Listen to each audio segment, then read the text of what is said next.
Welcome back to STL TV Live. I'm Sarah Bernard, and back with me is Les Landis, who provides an array of services that help organizations align employee engagement, which in turn improves employee performance. So we've been talking about this in the last segment about how we can engage employees in the workforce and what employees really need to be motivated and enthusiastic about their work.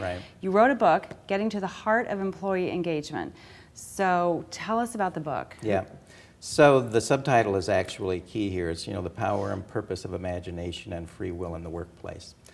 As I was saying before, that capacity for imagination and free will is really what drives people to perform extraordinary things in the organization. But we've got too many clamps around them that constrain people, and so we have to figure out how to establish controls that make sense for people and still be able to let them flourish. I like to use the human rocket analogy. So the boosters and the thrusters of the imagination and free will that get it going.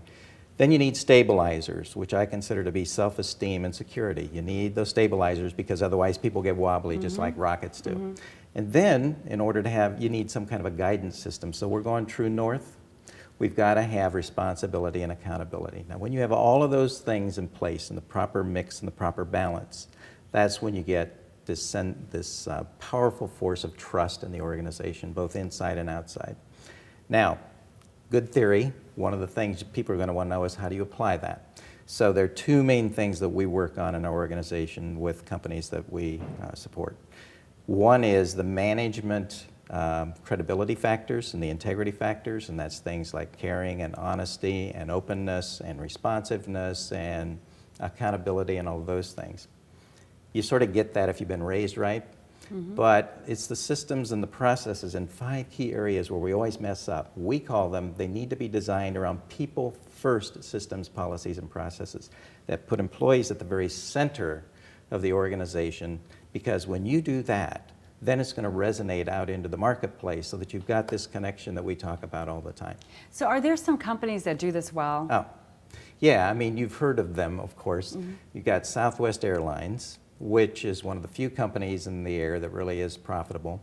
We know that they have a 100-person culture committee that is always looking at how to put people at the employees at the center of the business. There's Zappos, which everybody buys shoes at Zappos, and so we know that they also have a system that allows the people who are on the phone to talk as long as they want with the customers, which is unheard of in that kind of a business.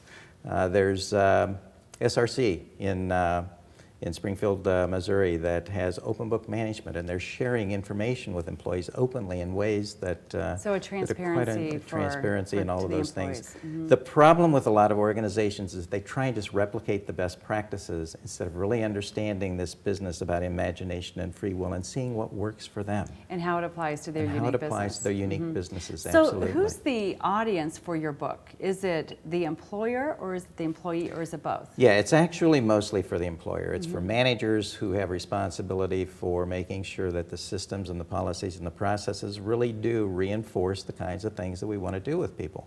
And it's in 5 main areas: what they measure, what they reward and what they recognize, what kind of communication systems they have, what kind of systems they have for learning and development, and what kinds of systems they have for continuous improvement. And systems is the key thing.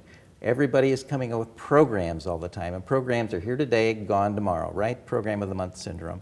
We have to fundamentally reshape the way we think about those things, get away from the program concept, and really focus on creating true systems, a system for continuous improvement, a system for learning and development. So in the book, for the employer, you've actually written it in a unique style. Right. I wrote it as a business fable, partly because I'm a frustrated screenwriter. I think that's really what I wanted to be all my life.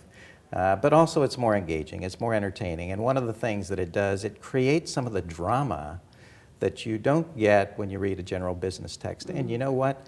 This engagement stuff there is drama. There's tension, there's friction. And I wanted to capture all of that so it seemed more real to people instead of just kind of a patent list of the specific things that you ought to do. Right. So we have to wrap up. Getting to the Heart of Employee Engagement is available on Amazon.com. Right. Landis and Associates, your business. This is what you do. You consult with companies That's about correct. how to put this stuff into practice. Right. So I Yeah. want to make sure people know how to reach you, and we've got all that information here for our viewers. And we thank you so much, Les, for joining us and talking about this great, timely subject. Always timely. We always love hearing about our workforce, right, in our workplace. Thank you. So when we return to STL TV Live, we'll tell you where you can go to kick back and enjoy some delicious local cuisine in the great outdoors this summer, so stay with us.